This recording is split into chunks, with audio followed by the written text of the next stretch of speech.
અમદાવાદના પોશ વિસ્તારમાં હજુ કમર સુધીના પાણી. નવસારીમાં પૂરગ્રસ્તોને સાંજ સુધીમાં સહાય અપાશે. સુરતમાં લોકો ઢોર પકડવાના વાહનમાં બેસવા મજબૂર બન્યા. અમદાવાદમાં 15 કલાક બાદ પણ બાવળામાં પાણી ઉતર્યા નથી. સનાથલથી બગોદરા સુધીનો રોડ બંધ. અમદાવાદ ફાયર બ્રિગેડની 2 ગાડીઓ બોટ સાથે રવાના. ઉમાના હરિઓમ વિલામાં હજુ પણ પાણી યથાવત. દિલ્હી પ્રોટેસ્ટના નામે અફવા ફેલાવી. આંદોલનમાં આદિવાસી સમાજના 1500 લોકો જોડાયાની બોગસ પોસ્ટ મૂકનાર પાન ગલ્લાવાળા સામે ક્રાઇમ બ્રાન્ચની કાર્યવાહી. ઝિમ્બાબ્વે સામે સતત ત્રીજી સિરીઝ જીતવા ઉતરશે ભારત. બીજી T20 આજે.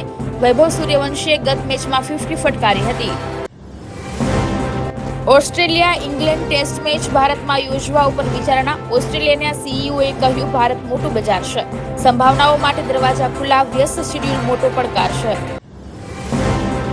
એશિયન ગેમ્સ 2026માં ક્રિકેટ ઇવેન્ટનું શેડ્યુલ જાહેર. ભારતની મેન્સ વુમન્સ ટીમની સીધી ક્વાર્ટર ફાઇનલમાં એન્ટ્રી. 17 સપ્ટેમ્બરથી મેચ રમાશે.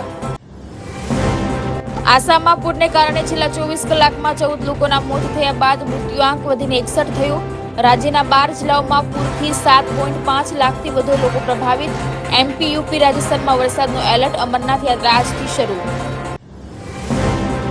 ભારતીય સેના સમક્ષ solar defence and aerospace limited નાગપુરમાં તેના સ્વદેશી કાઉન્ટર ડ્રોન સિસ્ટમ ભાર્ગવાસ્ત્રનું સફળ લાઈવ ટ્રાયલ કર્યું. સેનાના કોમ્યુનિકેશન નેટવર્ક સાથે જોડાઈ શકે છે. ડ્રોનના ઝૂમને રોકી શકે છે.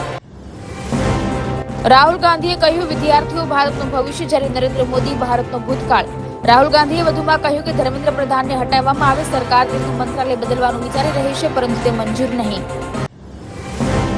વરસાદી માહોલમાં માઉન્ટ આબુ બન્યું ધરતીનું સ્વર્ગ. પહાડોમાંથી વાદળો અને લીલીછમ ચાદર વચ્ચે સહેલાણીઓ ઝૂમી ઉઠ્યા.